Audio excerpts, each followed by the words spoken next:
ఈ కార్యక్రమం 9వ తారీఖు జరగాల్సిన కార్యక్రమం, కానీ ఆ రోజున దురదృష్టవశాత్తు ప్రైవేటీకరణ కాకుండా ఆపుకున్న మన ఎన్డీఏ ప్రభుత్వం నారా చంద్రబాబు నాయుడు గారి నాయకత్వంలో, ప్రధానమంత్రి గారి ఆశీస్సులతో, ఎన్డీఏ సమిష్టి కృషితో స్టీల్ ప్లాంట్ ప్రైవేటీకరణ కాకుండా ఆగింది.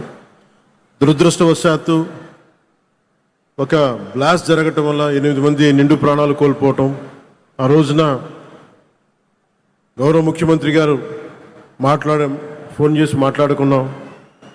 ప్రాణాలు కోల్పోయిన ఈ సందర్భంలో, ఈ దుర్ఘటన జరిగిన సందర్భంలో మనం ఈ విజయోత్సవ సభ బాగున్నదని చెప్పి పెద్ద మనసుతోటి ఆ రోజు గౌరవ ముఖ్యమంత్రి నారా చంద్రబాబు నాయుడు గారు దాన్ని పోస్ట్పోన్ చేసి ఈ రోజుకు పెట్టారు.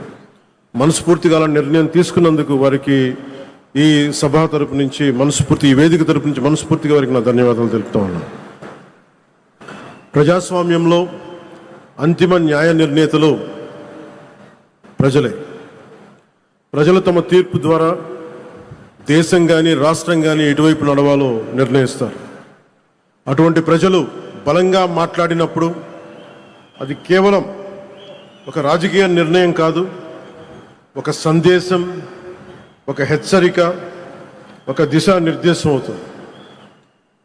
2024లో ప్రజలు ఒక రాజకీయ సంస్కృతిని తిరస్కరించారు, భయాన్ని తిరస్కరించారు, అహంకారాన్ని తిరస్కరించారు, అధికారమే అంత అన్న భావజాలాన్ని తిరస్కరించారు. ప్రజాస్వామ్యంలో ప్రజల కంటే ఎవరు పెద్దవారు కాదని మరోసారి గుర్తు చేశారు.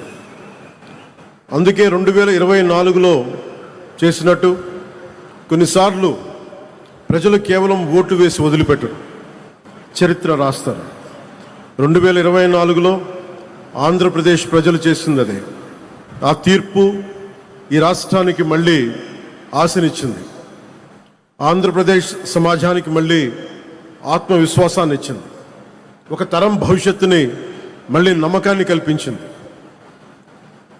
ప్రజలు మౌనంగా కనిపించిన అవసరం వచ్చినప్పుడు చరిత్రని మార్చగలరని మరోమారు నిరూపించిన సందర్భం అది.